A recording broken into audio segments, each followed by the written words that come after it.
नमस्कार, मैं अधिवक्ता उमेश सुमन आज आपके मध्य यूएस लीगल चैनल को काइंडली लाइक करें, शेयर करें और सब्सक्राइब करें। आज जो जानकारी मैं आपके मध्य और आपके समक्ष रखूँगा वो जानकारी है अर्नब गोस्वामी की गिरफ्तारी की जाती है मुंबई पुलिस के द्वारा उनके घर के अंदर,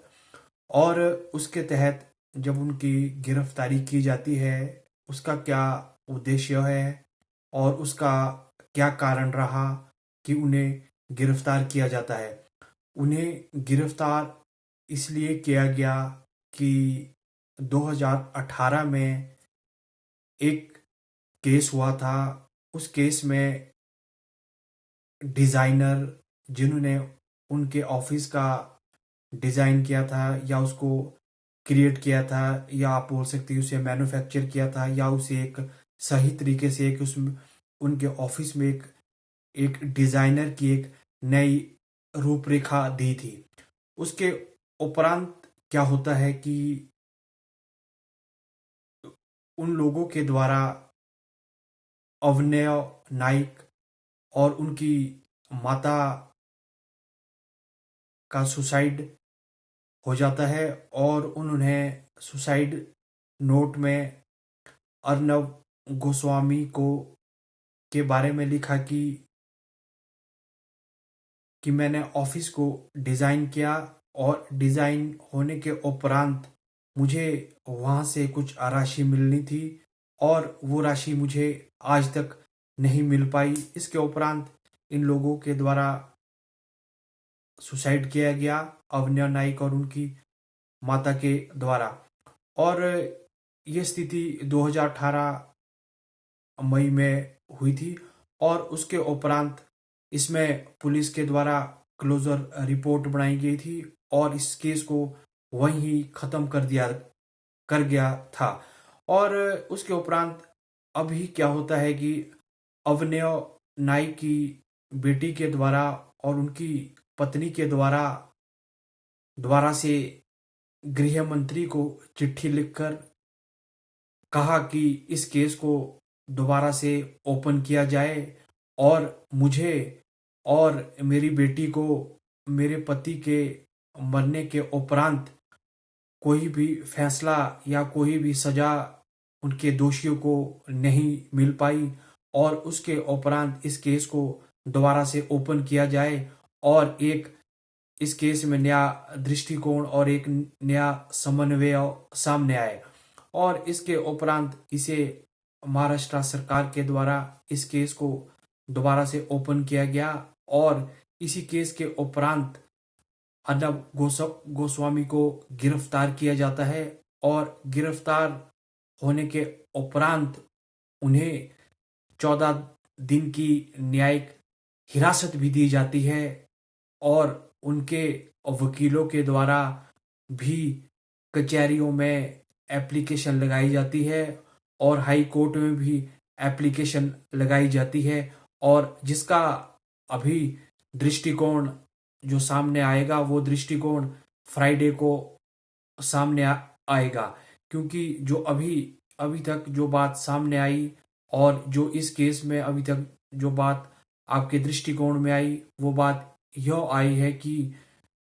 अर्नब गोस्वामी को 14 दिन की न्यायिक हिरासत में रखा जाए, और उन्हें अभी एक स्कूल के अंदर न्यायिक हिरासत में रखा गया है, जहां पर कोविड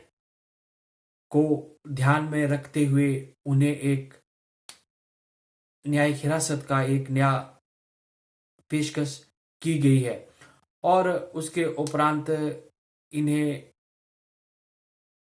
इस केस में जो आईपीसी की धारा 306 और 306 के साथ साथ 34 आईपीसी की धाराओं को लगाया गया है। 306 धारा बोलती है कि किसी को मरने के लिए उकसाना, ये धारा 306 बोलती है। और जो इसमें सजा का प्रावधान दिया गया है वो सजा का प्रावधान इस सेक्शन में 10 साल की सजा का होना निश्चित निश्चित ही है। और जो सबसे बड़ी बात इस केस में सामने आई है, इसमें अवन्य नाइक के द्वारा एक सुसाइड नोट लिखा गया और उस सुसाइड नोट में ये लिखा गया कि हमने अर्नब गोस्वामी का दफ्तर को डिजाइन किया, वेल फिनिश्ड किया, वेल मैन्युफैक्चर्ड किया और उसके उपरांत हमने अर्नब गोस्वामी से लगभग 84 लाख रुपए लेने हैं और इसके साथ उनके साथ दो और भी दोषी है जिसका नाम फिरोज, उससे भी लगभग 4 करोड़ के रुपए के राशि अवन्य नाइक के द्वारा लेनी थी। और उनकी मालीय स्थिति खराब होने के उपरांत और समाज में एक नेगेटिव एस्पेक्ट आने के उपरांत उन्होंने अपने दिमाग में ये विचार किया कि हमें इस देश, इस दुनिया से चला जाना चाहिए और हमें सुसाइड कर देना चाहिए। और उस सुसाइड नोट में अंत में उसके द्वारा ये नाम लिखे गए। पर मैंने बहुत सी वीडियो और बहुत सी पत्रकारिता देखी जिसमें कहा गया कि अर्नब गोस्वामी को एक गलत तरीके से पुलिस के द्वारा पकड़ा गया और उसे पुलिस थाने में पेश किया गया उसको पकड़ने के बाद। पर इसमें इस केस में पुलिस के द्वारा अर्नब गोस्वामी के साथ एक पॉजिटिव एस्पेक्ट रहा। वो सुबह से ही काफी देर तक अर्नब गोस्वामी के घर के बाहर खड़े रहे और अर्नब गोस्वामी को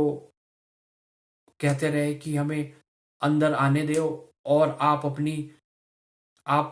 अपने आप को पुलिस के सामने अरेस्ट कर दो और अरेस्ट करने के उपरांत आप अपनी कानूनी प्रक्रिया को जारी रखें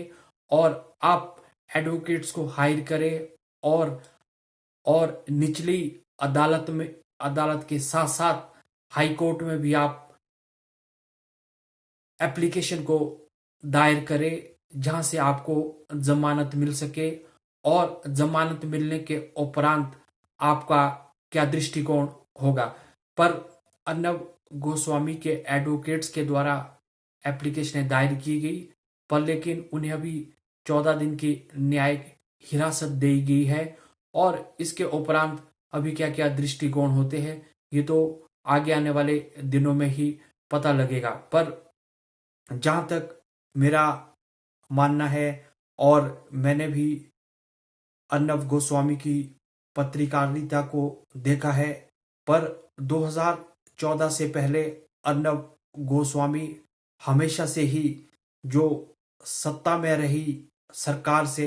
सवाल पूछते रहे और सवाल पूछने के उपरांत उन्होंने कई कई तरह के दृष्टिकोण, कई कई तरह के नए नए समन्वय सामने लाए। पर 2014 के बाद Arnab Goswami editor and chief Republic TV के द्वारा हमेशा से ही कांग्रेस के ऊपर वार किया गया और साथ में जो पार्टी सत्ता से बाहर रही हमेशा से ही वे उनसे सवाल पूछते आ रहे हैं और उन्होंने कभी भी जो सरकार, जो सत्ता में रहे व्यक्ति है, उन्होंने कभी भी उनसे कोई भी सवाल आज तक नहीं पूछा। खासकर आपने देखा होगा कि उन्होंने कभी भी कोई भी सवाल मोदी जी से, अमित शाह जी से और योगी जी से, बहुत सारे लोग हैं जो बीजेपी के हैं, उनके द्वारा कभी भी करंट गवर्नमेंट को उन्होंने कभी भी किसी के हाथ नहीं लिया और ना ही उनसे कभी उन्होंने सवाल पूछे। पर आज के समय में बीजेपी सरकार उनके समक्ष जो ये खड़ी हो रही है ये एक बहुत ही गलत बात है और बहुत ही ये एक नेगेटिव एस्पेक्ट है, क्योंकि जो अर्नब गोस्वामी को अरेस्ट किया गया है, वो अरेस्ट इसलिए किया गया है अर्नब गोस्वामी को कि उनके द्वारा अन्वय नाइक को उकसाने और उनके पैसे ना देने के उपरांत उनके द्वारा सुसाइड किया गया, और जिसकी वजह से उन्हें न्यायिक हिरासत में लिया गया। और ये केस 2018 में पुलिस के द्वारा क्लोजर रिपोर्ट इसमें बनाई गई थी, और उस टाइम भी महाराष्ट्र में बीजेपी की सरकार थी, और उस समय फडणवीस वहां के सीएम थे। और इसके तहत ये कोई भी दोष आप इसमें पत्रकारिता को नहीं दे सकते। ये एक डिफरेंट डायरेक्शन है। डिफरेंट डायरेक्शन के तहत इसमें अर्नब गोस्वामी को अरेस्ट किया गया है, क्योंकि उनके द्वारा 2 व्यक्ति की जान ली गई है, और जिसमें लिखा गया है कि उकसाने के लिए, और साथ में एक नया नेगेटिव एस्पेक्ट जो सामने आया है। और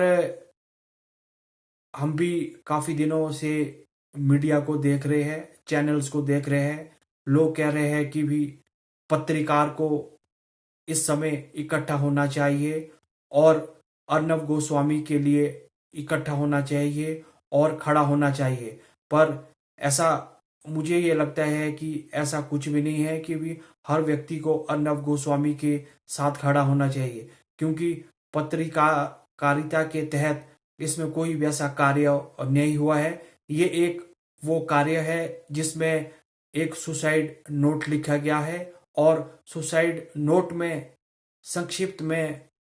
अर्नब गोस्वामी का नाम और साथ में फिरोज का नाम लिखा गया है कि इनके द्वारा अभिनय को राशि नहीं दी गई, और जिसके तहत उनकी दयनीय और माली स्थिति बहुत ही खराब होती गई, और उसकी वजह से उन्होंने सुसाइड कर दिया गया। और सुसाइड करने के उपरांत ये फाइल उनकी पत्नी और उनकी बेटी के द्वारा ओपन की गई, क्योंकि उन्हें लगा कि हमारे पति और हमारे जो उनकी सास एक्सपायर हुई, उनको आज तक एक पॉजिटिव एस्पेक्ट और कल्प्रिट को दोषी नहीं माना गया। इसकी वजह से ये फाइल को दोबारा से ओपन किया गया है, क्योंकि हमेशा से ही अर्नब गोस्वामी 2014 से जब भी पत्रकारिता की दौड़ में चले रहे, उन्होंने कभी भी सरकार से कोई भी सवाल नहीं पूछे, ना ही कोई इस तरह के सवाल पूछे जहां पर उन्होंने सरकार को कटघरे में खड़े कर दिया हुआ हो, और सरकार से कोई सवाल पूछे हो कि भी सरकार के क्या क्या दृष्टिकोण होते हैं और सरकार के क्या क्या क्रियाकलाप देश के लिए और देश के लोगों के लिए रहते हैं। अर्नब गोस्वामी ने शुरू से ही कांग्रेस और विपक्षी को आड़े हाथ लिया और उनसे सवाल पूछे, और उनके नेगेटिव एस्पेक्ट को पूरे देश और दुनिया में फैलाते रहे। और आप मेरे इस वीडियो को लाइक करें, शेयर करें और सब्सक्राइब करें, और मैं आगे आने वाले दिनों में ज़रूर आपके मध्य और जानकारी और विश्लेषण रखूंगा। उस जानकारी और विश्लेषण में जो भी समन्वय बनेगा वो एक पॉजिटिव एस्पेक्ट रहने वाला है। जय हिंद, जय भारत।